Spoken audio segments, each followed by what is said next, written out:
Panoorin, agaran in real time, o balikan sa pag-scroll up and down. Mga balitang dapat malaman, impormasyong tunay at napakikinabangan. Saan ka man, sa buong kapuluan.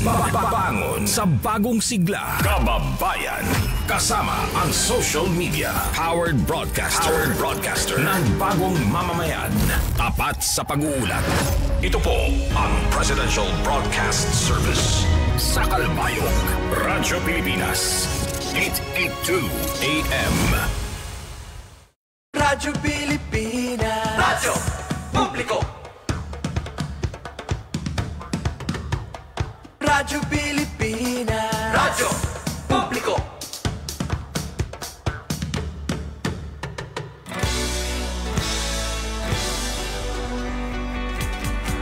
Mahalagang mga balita, napapanahong impormasyon.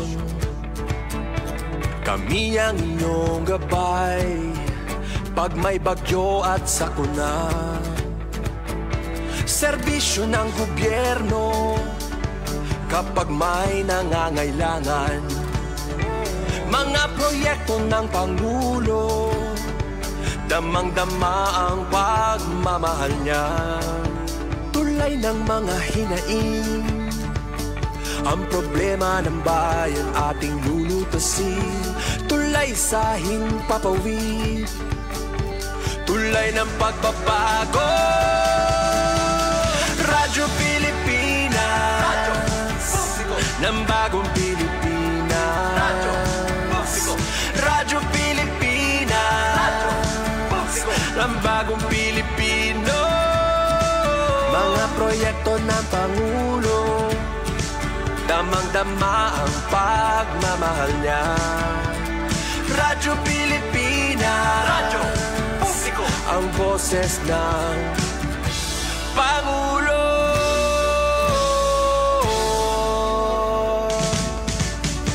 Karamay niyo kami, kahit malayo man kami nakakarating. OFW magsasaka, buhay ay iba't iba, san mang lugar ng bansa natin. Tulay ng mga hinaing, ang problema ng bayan ating lulutasin. Tulay sa himpapawid, tulay ng pagbabago.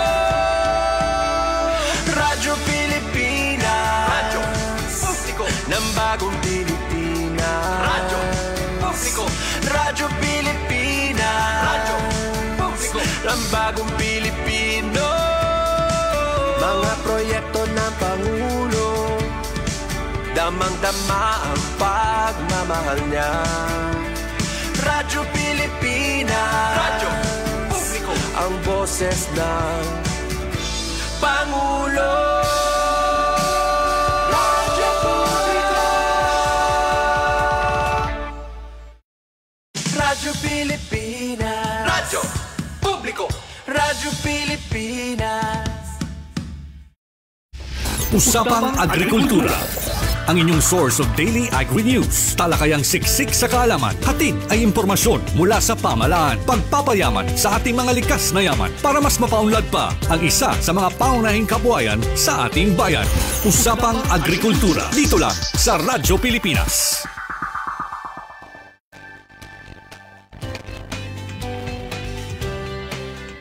Aton oras, 5 minutos na naglabay sa alas 5. Maupay nga aga, mga kaagri.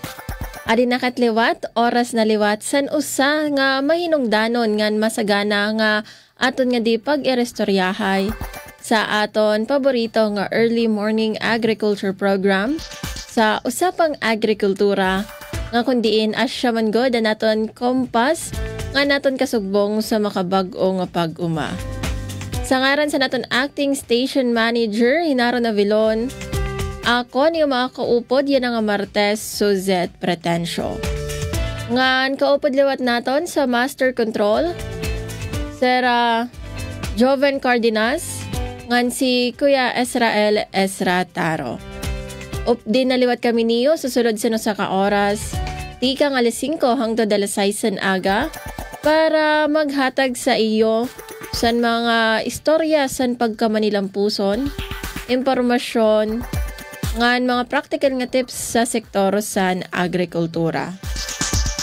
And by the way, mga kaagri, an ini nga aton programa iniinahimugso pinaagi san kolaborasyon ngan pagpangalimbasog sa naton Department of Agriculture, ngan Presidential Communications Office, Presidential Broadcast Service, agud maghatag liwat sa aton san mga impormasyon bahin san mga pitad, inisyatiba, programa o proyekto sa Department of Agriculture ngan attached agencies. Mga kaagri, ari nakitano sa ika-2 sa Setyembre, kadalilasan panahon, nga niya na nga kaagahon sa September 2, aton pagarampangan, an usa nga importante nga aktibidad, nga iniin nakatutok manggod sa kaupayan sa naton mga parag-uma. So, nano ini nga aktibidad, asya ini ani gindumara sa DA nga Info Caravan sa Saka. So, ini nga aktibidad, nagtutuyo nga maghatag sa kinaadman, suporta nga mga programa nga direkta nga mga kabulig para mapauswag ani ngan kita sa aton mga paraguma. Ngan mga kaagri Seren ko kanina kadalilasan panahon, September 2. So, bulan na sa Setyembre, tikag na sa months. Oo, pamati na kam sa Christmas song para good vibes pero niyo adlaw. Kaya ako pag nakakapamati sa Christmas song, I don't know, pero baga nalilift na akong spirit, diba? Oo. Linabi na, kay ko nato niton sasabayan, sa pag look back, sa mga naglabay nga mga bulan, nga linabi na kay kon medyo mapinit-pinit aton panahon. Pero syempre, antes kita magplano sa Pasko, permi naton hinumduman mga kaagri, ngan pinaka-importante nga regalo para sa aton, labi na para sa aton nga mga ordinaryo nga mga Pilipino, iton an kasiguraduhan san pagkaon sa aton mga lamesa, didi masulod an pagkamaduruto ngan importansya sa naton mga parag-umangan mga risda nga siraman god ang nagsisiguro nga may dasira ginaani para may dakita pagkakaunon, may dakita ipapreparar sa aton mga lamesa. Mga kaagri, adina pamatian anay naton an kanta nga nagahatag inspirasyon para sa aton nga tanan, adi an ani at kita.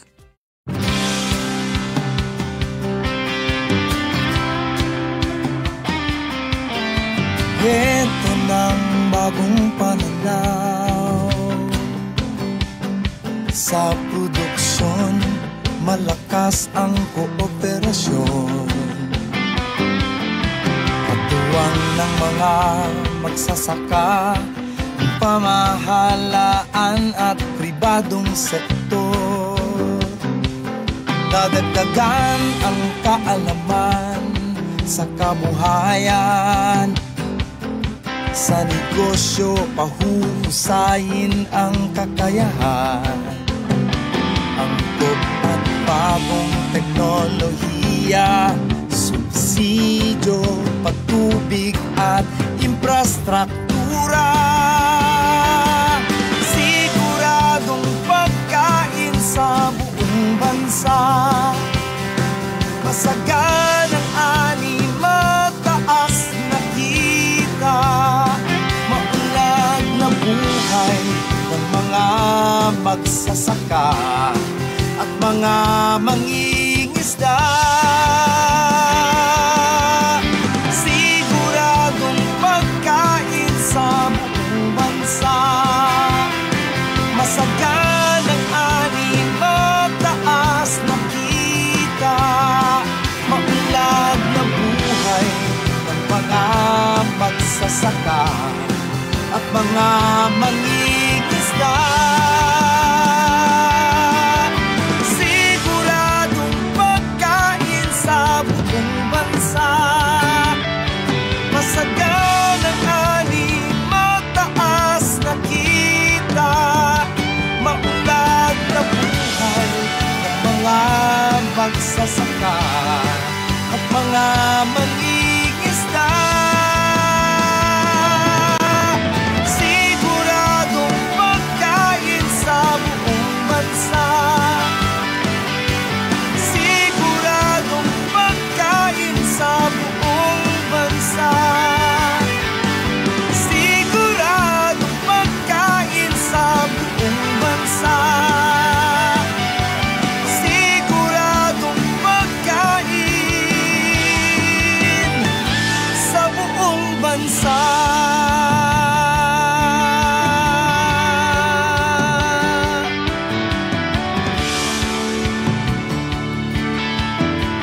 Ita siya doon kantano nga ani at kita nga halad sa aton sa Department of Agriculture. Nga mga peto nga pagpahinumduman nun inimanggod nga kanta nga permi naton ginpapamatian sa kada semana, kada adlaw ano. Nga kundiin pagpahinumdum sa aton nga an kada humay, no, kada ani sa naton mga parag-uma, ngan kada nadadalakop nga mga isda sa naton mga paragpangisda, iton in may kaupod ano nga pagpaningkamot ngan talinguha ano ngan paggugma para sa era mga pamilya, ngan diri la sa era kalugarin nga pamilya kundi sa bugos nga komunidad ano. Mao nga talaga man gud ano nga hatagan naton importansya an aton mga parag-umangan mangirisda. Ay sereng ko pangani permi ano didi sa aton programa, Seran Backbone sa naton sosyedad. Anyway, aton oras mga kaagri, 13 minutos sa naglabay sa 5:00. Mabalik kita sa aton programa pagkatapos la san pipera nga mga pahibaro. News and current affairs, top stories of the day, business, sports, music, and entertainment. Dadalhin sa inyo ng mas pinaganda, mas pinalawak, mas pinalakas. Radyo Pilipinas. Radyo Pilipinas Calbayog, DYOG 882 AM. Mas pinadali na ang government transactions sa tulong ng eGovPH Super App. Pwede mo nang magawa ang lahat ng ito. I-download ang eGov app sa iyong smartphone o tablet mula sa App Store o Google Play Store. Pagkatapos, ilagay ang iyong mobile number at i-authenticate gamit ang one-time PIN o OTP para marehistro ang iyong account. Saka ilagay ang iyong mga pangunahing impormasyon at kumpletuhin ang facial recognition technology para sa verifikasyon ng iyong pagkakakilanlan. Para sa mas mabilis at mas maayos na serbisyong panggobyerno, gamitin na ang eGovPH Super App. Sa pagkilala sa mahalagang papel na ginagampanan ng mga magsasaka sa pagkakaroon ng sapat na pagkain sa bansa, sinimulan ng Department of Agriculture ang pagbuo ng Farm and Fisheries Clustering and Consolidation Program o F2C2. Sa pagsasama-sama at pagbubuklod-buklod ng mga magsasaka at mangingisda na nagkakalapit at nagkakatulad ang produksyon, tutulungan sila ng F2C2 na matukoy ang kanilang mga pangangailangan, mapabuti ang kanilang produktibidad, makamit ang economies of scale, at gawing negosyo ang kanilang mga aktibidad sa agrikultura at pangisdaan. Para sa iba pang impormasyon, bumisita sa opisina ng DA8 F2C2 Regional Secretariat, Canhurao Hill, Tacloban City. Isang paalala mula sa Department of Agriculture, Regional Field Office 8 at ng himpilang ito. Nakasuporta sa inyong kabuhayan, kaagapay nyo sa masaganang kinabukasan. Usapang Agrikultura dito sa Radyo Pilipinas.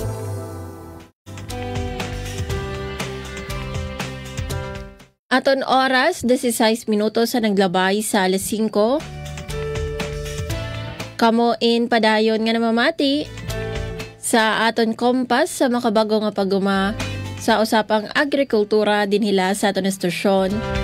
882 kHz sa DYOG Radyo Pilipinas, Radyo Publiko Calbayog. Ngan sa pagkayana mga kaagri, aton na yan na mahihibaruan, anaton mga impormasyon bahin san sini nga special nga aton tupiko yan ang kagahon San Martes nga kundiin an info caravan sa Gipes Saka nga kundiin an ini nga programa indirekta nga nagbabaton sa mga panginahanglan san aton mga parag-uma. So, ang katuyuanan sini nga programa nga ginlansar sa Department of Agriculture Regional Field Office 8 iniin para madara mismo sa mga komunidad ang sakto nga impormasyon, serbisyo nga iba pa nga mga suporta matikang sa DA Ngan para ini mga kaagri nga mas maparigon an pangabuhian sa naton mga parag-umangan sa aton mga risda. Ngan para hatagan kita san kasayuran san sini nga aktibidad san DA aton mga kaupod yan nga kaagahon anaton kasugbong dito sa Department of Agriculture Regional Field Office 8 mga kaupod naton si Miss Elizabeth Yugo nga kundiin siya in magpapadangat sa impormasyon kung paano man good nakabulig an info caravan sa Gipsaka sa pagpauswag san aningan kita san aton mga parag-uma. Mao di rin na naton paihaon pa mapaso naton nga welcome sa aton programa. Good morning, Miss Elizabeth Yugo. Nga aga haaton na tanan, adi naliwat kita hindi naton farm radio program nga usapang agrikultura na iyo lang mababatian.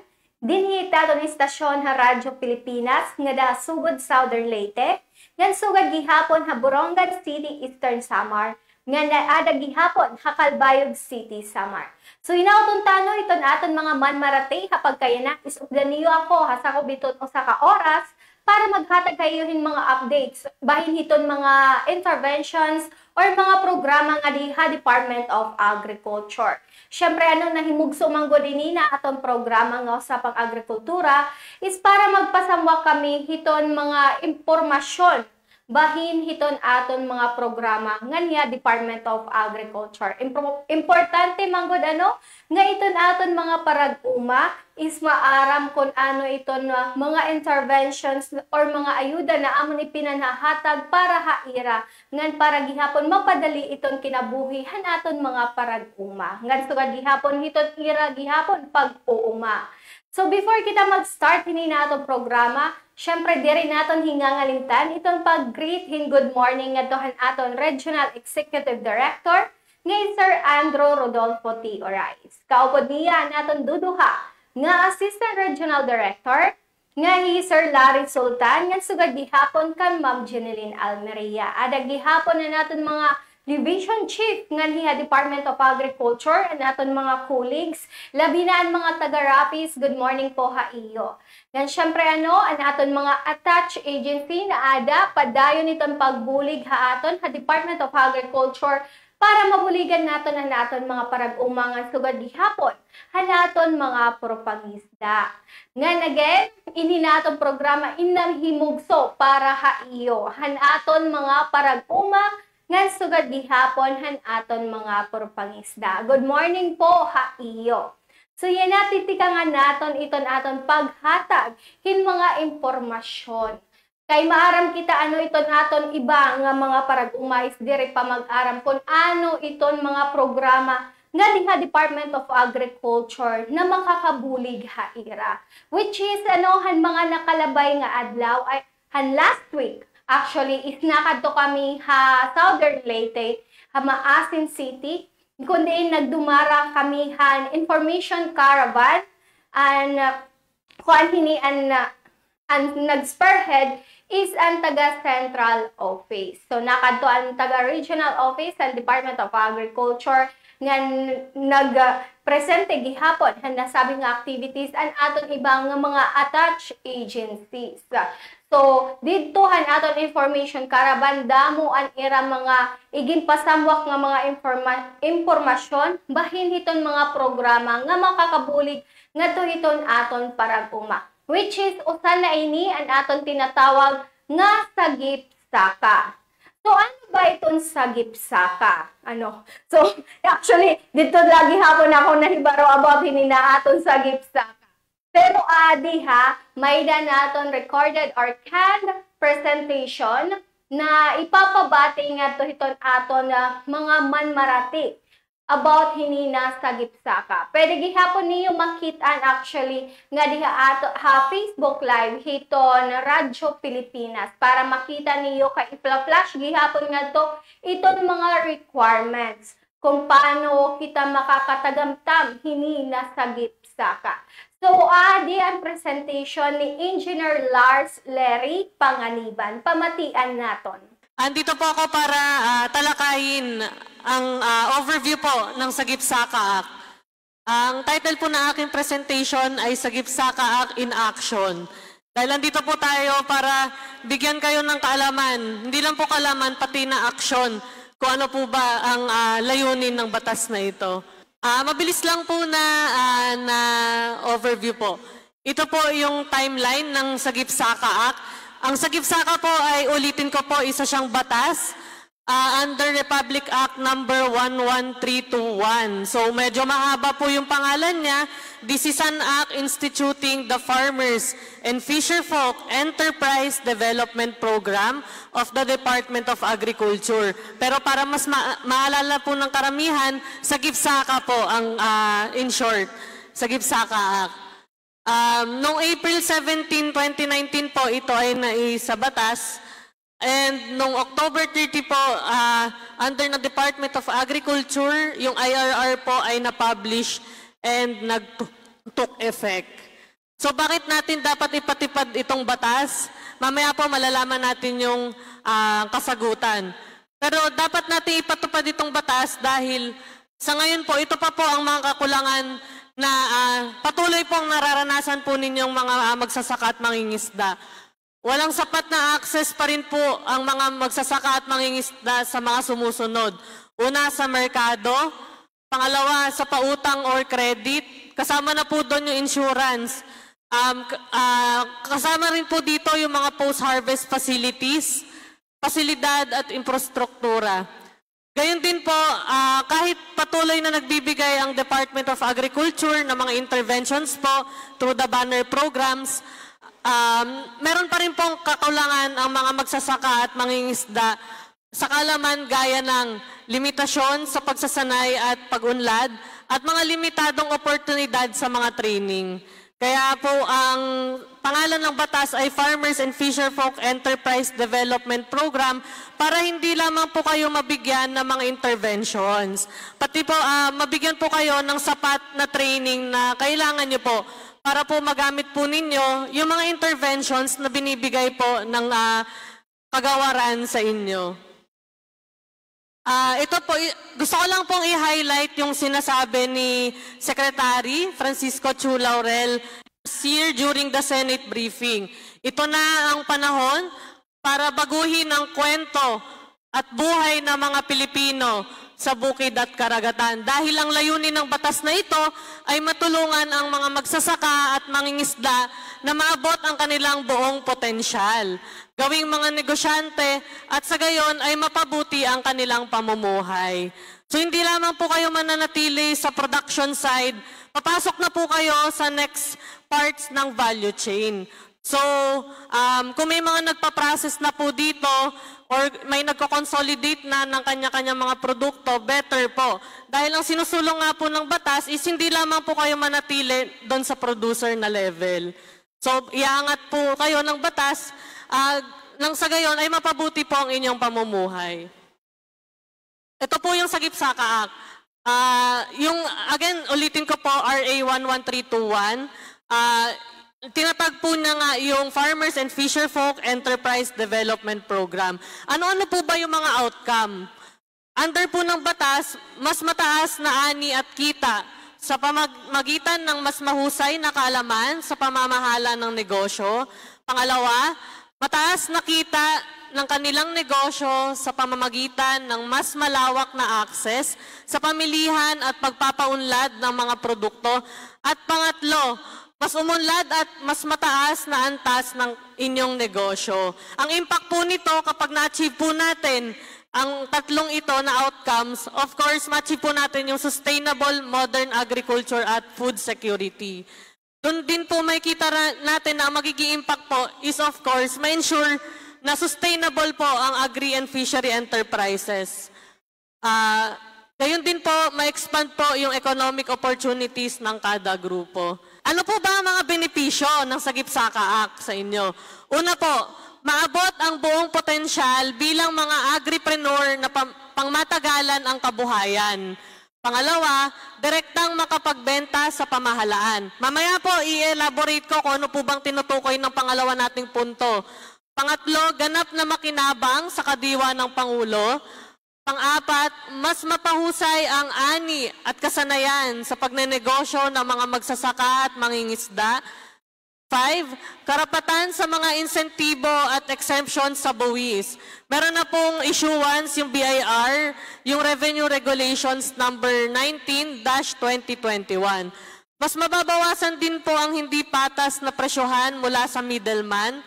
Mas magandang kalidad ng buhay dahil mas mataas na kita ang in-expect natin at mas madaling access sa kagamitan at serbisyo. At pangwalo po, of course, mabago po ang inyong mga pananaw sa agrikultura dahil hinuhubog po namin ang inyong mindset na hindi lamang po kayo doon sa producer level, kundi i-uplift po namin kayo doon sa other parts ng value chain. Mag-process kayo ng sarili nyong produkto, kayo rin po mag-market, kayo rin po mag-consolidate, or even in the future po, kayo rin po ang mag-export ng inyong mga produkto. Ito po yung sinasabi ko kanina dahil kanina nasabi ko direktang bibili sa mga magsasaka ang pamahalaan. Meron po kasing magandang provision ang batas under Section 11 in direct purchase. Pagamat pwede nyo pong picturean na yung provision, ang sinasabi lang naman po ng batas ay yung government agencies po could actually shawl directly. Ibig sabihin ng shawl, mandatory na kailangan bumili po direkta sa mga mangingisda at magsasaka ng mga agri-fishery products. Provided po na dapat yung mga produkto na yon ay necessary sa kanilang mandato. For example po, sa mga feeding programs po na kinakandak ng DSWD, ng DepEd, dapat daw po yung mga sangkap na ginagamit nila ay directly sourced na po sa inyong mga magsasaka. Gayon din po ang mga relief operations po na kinakandak po ng gobyerno, dapat po yung mga agri-fishery products po ay sinosource na rin po sa inyo. Gayon din po ang catering sa government, market testing and promotion, market stabilization, even yung mga livelihood development programs po ng gobyerno, kung involvement po ang agri-fishery products, dapat po ay sa inyo na rin po direktang bumili. Hindi lamang po ang ating mga national government agencies ang dapat bumili direkta sa ating mga farmers and fisherfolk. Dito rin po yung LGU, dapat rin po ay mandatory din po na bumili direkta sa ating mga farmers and fisherfolk. Yun po, under po ng GPBB Resolution 18-2021, ito po yung mga requirements for the participation sa direct purchase. So kapag daw po kayo ay grupo, ito daw po yung kailangan ninyong mga requirements. Una, Certificate of Registration sa DTI, SEC, CDA, DA, DOLE, and yung sa NCIP po. Or in case of CSOs, NGOs, or POs that are compliant with the requirements of a CSG registration from the national government agencies tsaka LGU. Ganon din po ang sworn affidavit executed by the head or its authorized representative. Gayon din po ang statement na nagsasabing kaya nyo pong mag-supply ng goods sa government. Yung capacity nyo po, yung required volume na kinakailangan para sa mga programa ng gobyerno, dapat meron din po kayong listahan nun or work experience man po na magre-reflect ng capacity to deliver goods. Gayun din po, kailangan din po yung scanned copy ng bank book na may complete bank account information or proof that it maintains books of accounts.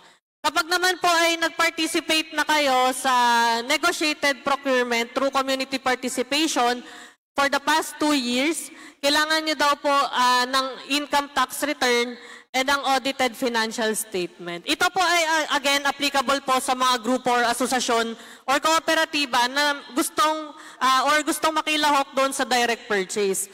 Ano naman po yung mga individual farmers natin and fisherfolk? Of course, meron din pong provision yung GPPB Resolution 18-2021 sa inyo.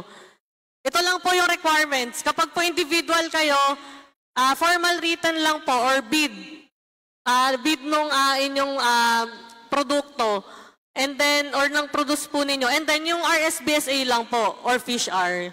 Ito ganito lang po kadali ang proseso kapag individual. Sinasabi po kasi rin sa batas na kailangan yung mga magpa-participate po na grupo ay accredited under Section 11. Ano po ba yung tinutukoy dito? dito. Ang mga gumagawa at may kakayahang mag-supply ng kanilang lokal na produktong agrikultura at pangisdaan at may alinman sa mga sumusunod na rehistro accreditation. Sinasabi lang po dito na pwede po kayong mag-participate sa direct purchase kapag kayo ay FEDIS registered. Or yung Farmers and Fisherfolk Enterprise Development Information System po.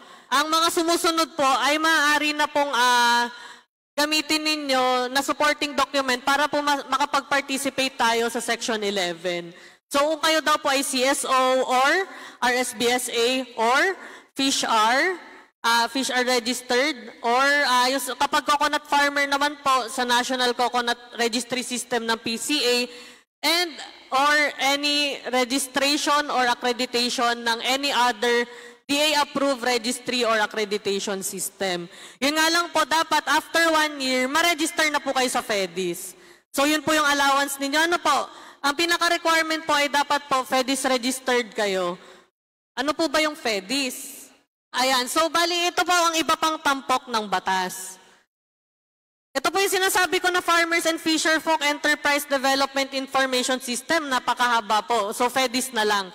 Yung FEDIS po ay registry system na minamanage po ng ating AMAS sa central office and sa regions po AMAD. Yung AMAD daw po, sila yung mamamahala nung registration. So madali lang po yung proseso ng pag-apply sa FEDIS. May dalawang proseso po tayo, pwedeng manual or online. Ang maganda po nito, kapag meron po tayong existing na registration sa SEC, DTI, or even sa CDA and mayor's permit, makakapag-register na po tayo. Otherwise po, kung hindi pa po tayo registered sa mga yon, maaari naman po tayo mag-passes po sa ating mga LGU and sa ating AMAD sa region. And ano po bang nakapalaman dun sa FEDIS? Dapat daw po may listahan ng posible at naipatupad na programa at proyekto. Pangalawa po, rehistro ng mga agricultural and fishery enterprises. Pangatlo, listahan ng mga pribadong kumpanya na kasali o may interes na lumahok sa programa o iba pang impormasyon na maaaring tukuyin ng kagawaran or ng konseho. Dahil po sa Sagip-Saka, meron po tayong Farmers and Fisherfolk Enterprise Development Council. Yun po ay pinamumunuan ni DA Secretary Kiko Chulaurel and member din po yung iba't ibang ahensya. So hindi lamang po DA yung gumagalaw under the law. Andito rin po yung DTI, DILG, CDA, and even the DOF po. So whole of a society approach siya. So ano po ba yung mga ibang impormasyon na yon? Yung Enterprise Capacity Development Plan. Ano po ba yung Enterprise Capacity Development Plan? Ito po yung plano na ideally dapat po lahat ng asosasyon, lahat ng kooperatiba, enterprise group ay meron. Ano po bang nakapalaman dito? Yung targeted na interventions na kinakailangan po ng kada grupo. Dahil yun nga po, para po mas matutukan po tayo ng ating mga implementing units at mas makita po natin kung ano po bang galaw ng grupo nyo, kung magiging sustainable na ba kayo after 3 years. So yun lang po yung sinasabi ng plano. Kuwari po, kailangan nyo po ba ng traktora this year? Baka naman po kailangan nyo muna ng training kung paano siya i-operate. Or kung nagpa-process man po kayo, nag-request kayo ng processing facility, baka naman po this year, kailangan nyo lang po ng more capacity development. So yun lang po yung sinasabi dito sa Enterprise Capacity Development Plan. So, pangalawa po, agarang datos sa mga ani at produkto, yung mga produce nyo po, volume ng production na pinoproduce nyo. So, kada asosasyon po, dapat makita rin daw sa FEDIS. And then, even yung planting schedule at planting calendar nyo, ma-access din po dito para po makita po na ating mga institutional buyers at even the government na magsasagip-saka or yung Section 11. Next naman po, even po yung procurement opportunity, yung paglahok nyo po sa direct purchase, dapat makita rin daw po sa FEDIS yung inyong ino-offer na produkto. Kunwari, kayo po ay magsusupply ng onion, ng palay. So, dapat makita rin daw po doon yung offer ninyo sa FEDIS. Ito po, yung private sector partnership din po ay ina-enable ng Sagip-Saka. So, hindi lamang po kayo yung actors dito, andito rin po ang private sector para magbigay po ng suporta sa inyong mga enterprise group. So, ang roles po is mas madaling access sa merkado o pamilihan And yung mga private sector daw po ay maaaring magbigay o mag-donate ng kagamitan, makinarya at ibang pang tulong para sa magsasaka at mangingisda. So one good example po is yung big brother, small brother relationship po ng Jollibee at ng existing cooperative po sa Region 3. So ito po, bago po ako magtapos, ano po ba ang pinakamithing layunin ng Sagip Saka? Kayo po mga kooperatiba at negosyo, mga asosasyon, even individual farmers na magsasaka at mangingisda na handa nang makagraduate mula sa DA at iba pang mga ahensya ng gobyerno. So hindi naman po ibig sabihin nagagraduate, hindi na po kayo tutulungan. Nabanggit ko po kanina na meron tayong Enterprise Capacity Development Plan, yun po ay multi-year plan. Depende po sa commodity dahil may mga commodity po na long gestating. So, yung sinasabi lang po dito na makagraduate, yung plano po na yon, multi-year plan siya, pero baka after that plan, baka gusto nyo pa pong mag-scale up. So, we are still open naman po na i-accommodate pa rin naman po yung mga request nyo in the future for scale up. So, ang gusto lang po namin is makarating kayo sa sustainable part ng inyong ng grupo na kahit hindi po kayo masyadong natututukan ng DA ay kaya niyo pong tumayo sa mga paa nyo. But it doesn't mean po na bibitawan po kayo ng DA. Ayun po, after nyo pong maging sustainable agri-fishery enterprises, patungo na po kayo sa pagiging matatag at pangmatagalang supplier ng produktong agrikultura at pangisdaan sa pamahalaan. So gusto namin kayong dalhin lahat doon sa part na nakakapag-supply na po kayo consistently and continuously sa government. So mataas na kita, mataas na produksyon ang ina-aim po ng Sagip Saka. And of course, lahat po na produce nyo is hindi po mapunta sa waste.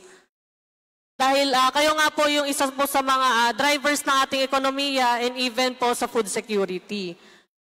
So gayon din po, ang end goal po niya is naka-align sa ambisyon natin 2040 na magkaroon ng matatag, maginhawa at panatag na buhay. Dahil again po sa Sagip Saka, #SafeKa. So ano po ba ibig sabihin ng safe? Sustainable Agri-Fishery Enterprises. Bago po magtapos, palike na lang po ng Facebook page namin for more updates. And ayun po, for continuous din po na engagement po sa inyo mga farmers and fisherfolk. And even the LGU po, patuloy po kami na pwedeng mag-conduct ng info caravan. So ano ang naging kabubusan na presentation ni Engineer Lars Lery Panganiban. So hinaoton ta nakabulig ini na pagpasamuak naton hiton impormasyon bahin hiton Sagip Saka. So din hilangin naton temporaryo tapuson ini na atong programa kung may ada pa niyo mga pamakiana. Pwede po niyo i-message hiton amon Facebook page nga Department of Agriculture Eastern Visayas. Or di nga ni pwede niyo bisitahon iton amon opisina nga diha Department of Agriculture nga nahimumutang Hakanho Rawhit, Tacloban City. So din hilangin natin temporaryo tapos rin natin programa. Damo nga salamat ang pag-upod niyo. Hasako bitong pira ka minutos para magpasamwak hini naton impormasyon. Iningayan ni Elizabeth Hugo. Damo nga salamat ngan maupay nga aga haaton na tanan. Porta sa inyong kabuhayan, kaagapay nyo sa masaganang kinabukasan. Usapang Agrikultura dito sa Radyo Pilipinas. Yes, damo nga salamat Miss Elizabeth Hugo para sa pagpadangat sa impormasyon bahin sa gindumara nga info caravan sa Sagip Saka. Akong di nakaupod naton. Nga nahilingan naton naton diskusyon sa naton kaupod dito sa Department of Agriculture Central Office. Akong diin iginlaygay and como overview sa don nga balaod nga kundiin siyaan Sagip Saka Act.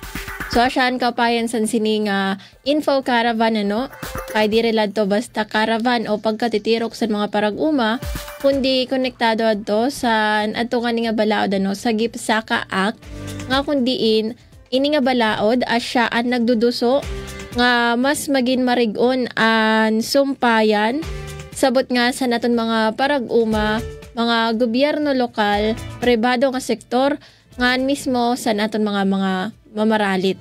Okay, sumala pa nga ni san adtong aton nahilingan nga diskusyon ano nga kundiin an goal sini no usa sa mga goal sini in mapahitaasan kita sa aton mga parag-uma ngan malikyan ano maibanan an iton nga mga middlemen.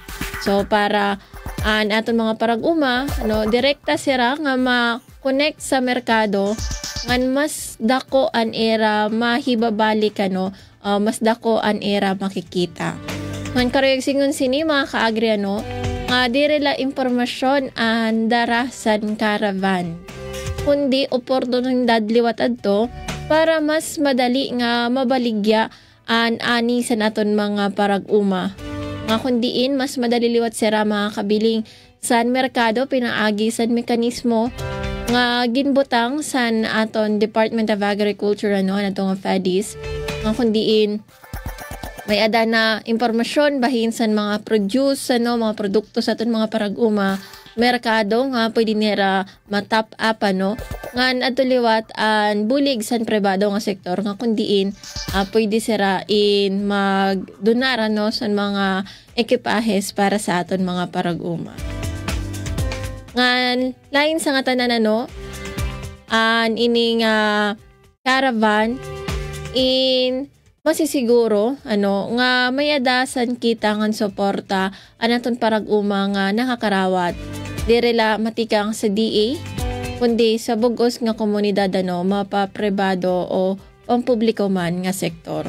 Nga pinaagi san sugad sini nga pamaagi an sa gipsa kaak hindi rila nagiging balaod ano nga nakasurat na sa papel kundi ini in nabubuhi pinaagi san mga programa sugad san info caravan nga napapadangat mismo ano nakakarawat mismo sa mga komunidad san aton mga parag-uma.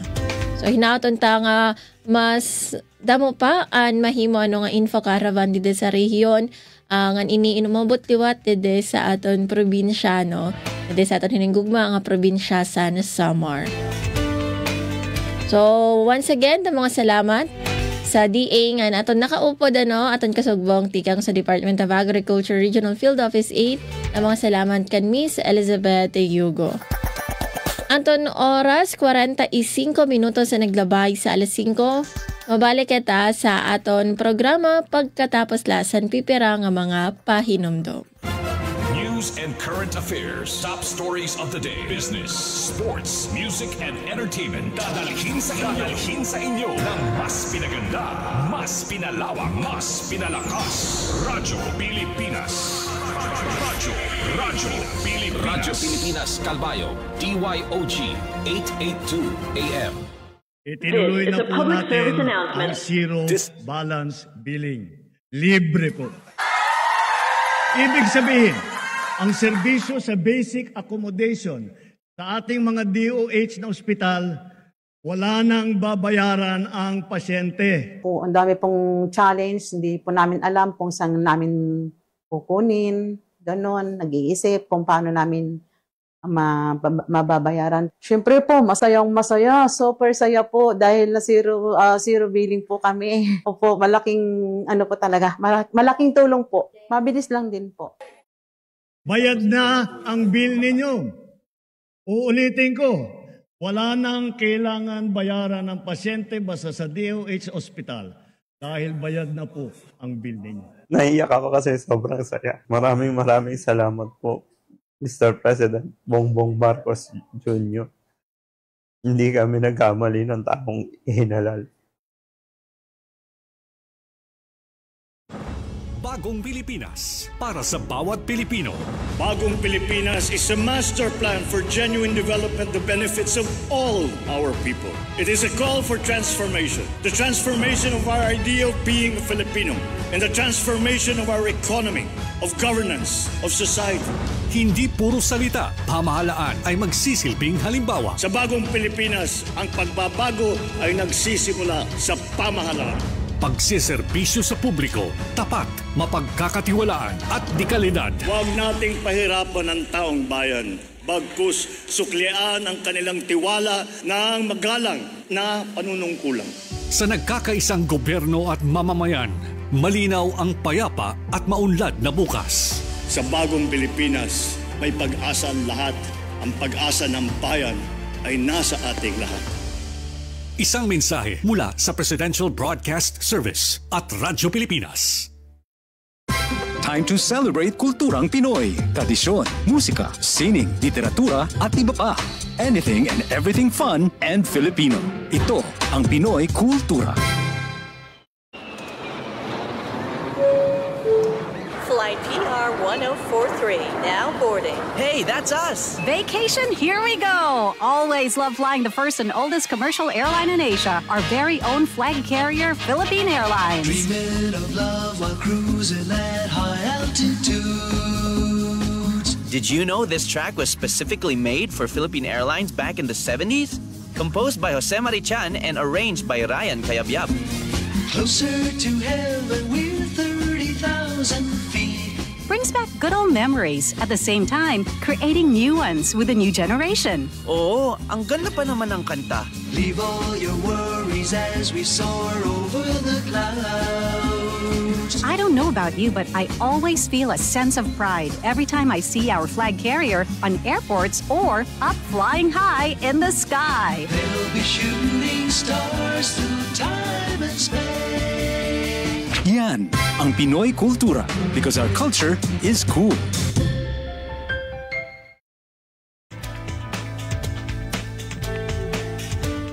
Aton oras, 49 minutos sa naglabay sa alas 5. Kamuin padayon nga namamati sa usapang agrikultura din nila sa aton estasyon. 882 kHz sa DYOG Radyo Pilipinas sa Radyo Publiko Kalbayog. Ngan sa pagkayana mga kaagri, aton kumustahon ang kamutangan sa naton panahon, linabi na nga medyo maturutarahiti anaton kaagahon, na magbantay kita sa weather update yan na nga kagahon matikang sa DOST Pag-asa Central, aadi si Sir Obet Badrina aton weather specialist.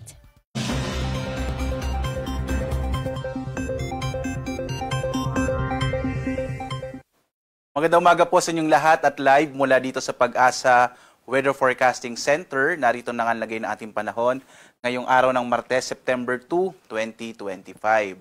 As of 4 a.m. naman ay meron tayong nilabas sa mga thunderstorm advisories, particular sa may area ng Zambales, Bataan, gayon din dito sa may Quezon Province, sa maaaring magtagal hanggang bandang alas 5 or alas 6 ngayong umaga.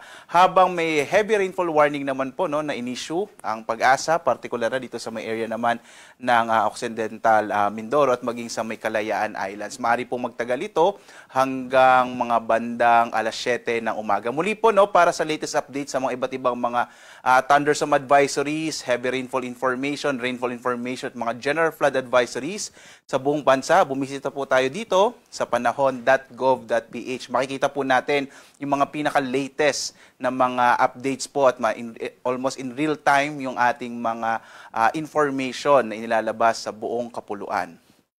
Samantala naman, sa ating latest satellite images, makikita natin patuloy yung pag-iral ng southwest monsoon o habagat na nakakaapekto, partikular na dito sa may katimugang bahagi ng Luzon, maging sa may area, kanlurang bahagi ng Kabisayaan at northern part ng Mindanao. Minomonitor pa rin natin itong low pressure area na huling namataan na sa 865 km silangan ng northern Luzon. Sa ngayon, maliit pa rin yung tsansa na ito ay maging bagyo at ang low pressure area na ito ay patuloy na kikilos pahilaga, palabas na rin po either mag-dissipate or lalabas ng Philippine Area of Responsibility kung hindi man ito magde-develop into a tropical depression. Samantala, mapapansin natin may mga kaulapan pa rin na dulot ng southwest monsoon.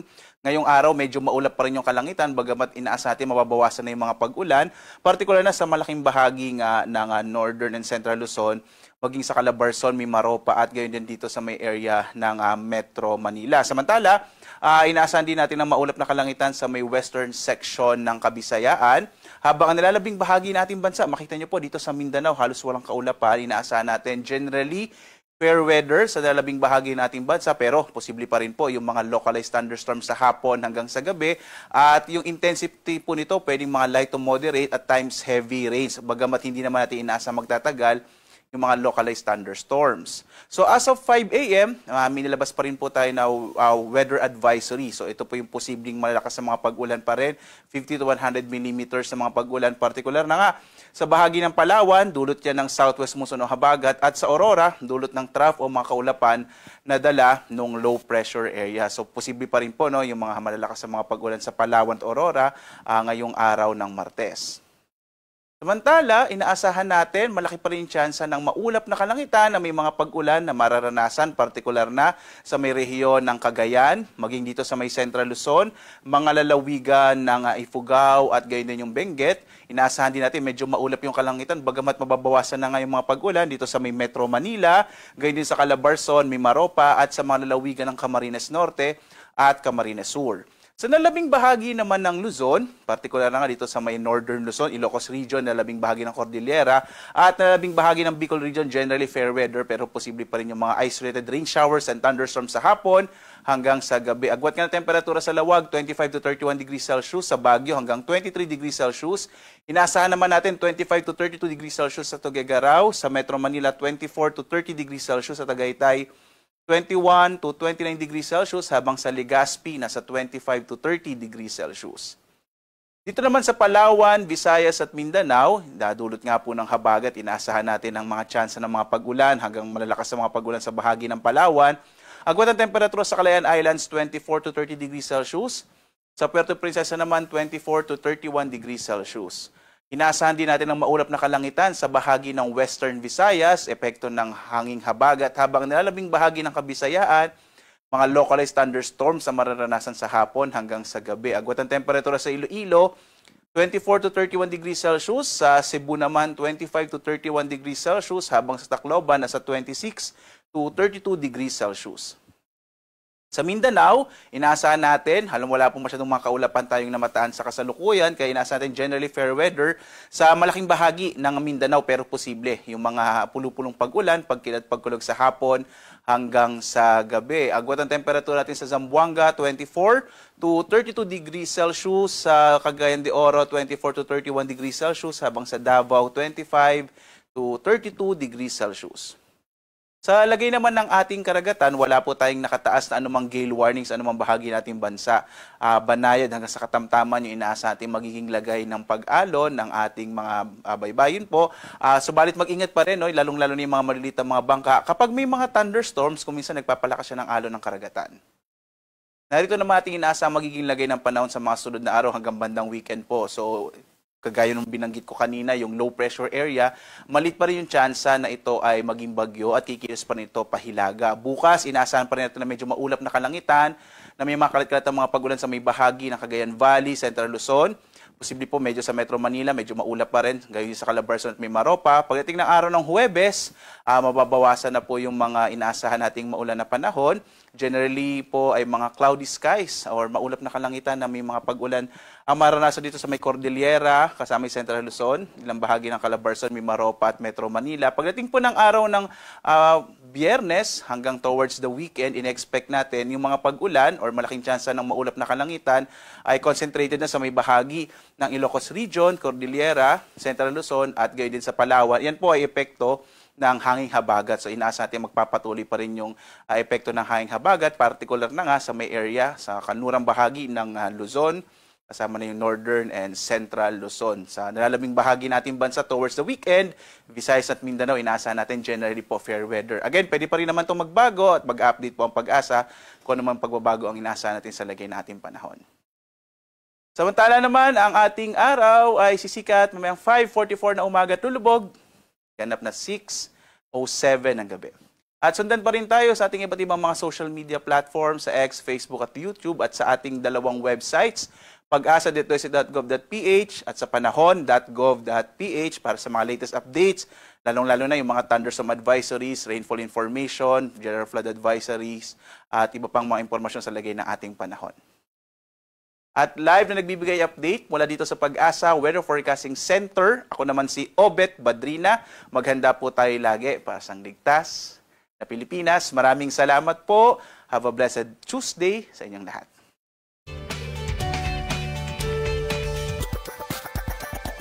Yes, mga salamat Sir Obet Badrina. aton weather specialist tikang sa DOST Pag-asa Sentral. Ngan mga kaagri nga da nagtatapos an usa na liwat nga mahinungdanon nga episode sa naton programa Usapang Agrikultura. Hinautunta nga damo niyo na iparoan yan nga kaagahon San Martes. Nga mga salamat sa mga namati nga maray unda nga nagsusuporta o nagsusubaybay sa kada episode sa aton programa. Ngan mga kaagri permi naton hinumduman nga naton mga paraguma og mga risda seraan backbone san aton sosyedad. Bueno, giniimbitahan kam namon nga dumuyog naman sa aton masunod nga programa and morning report. Sa ngaran sa naton acting station manager Hinaro Navilon, ako niyo nakaupod yan nga Martes Suzette Pretencio. Nga nakaupod liwat naton sa master control Sara Joven Cardenas ngan si Kuya Israel Esrataro. Aton oras, 58 minutos sa naglabay sa alas 5. Updi kami otro niyo buwas nga adlaw sa parehas nga oras, ngan sa parehas nga estasyon, para sa aton kasugbong, ngan sa aton kompas sa makabago nga paguma, para sa Usapang Agrikultura. Usapang Agrikultura. Ang inyong source of daily agri-news. Talakayang siksik sa kaalaman. Hatid ay impormasyon mula sa pamahalaan. Pagpapayaman sa ating mga likas na yaman para mas mapaunlad pa ang isa sa mga paunahing kabuhayan sa ating bayan. Usapang Agrikultura. Dito lang sa Radyo Pilipinas.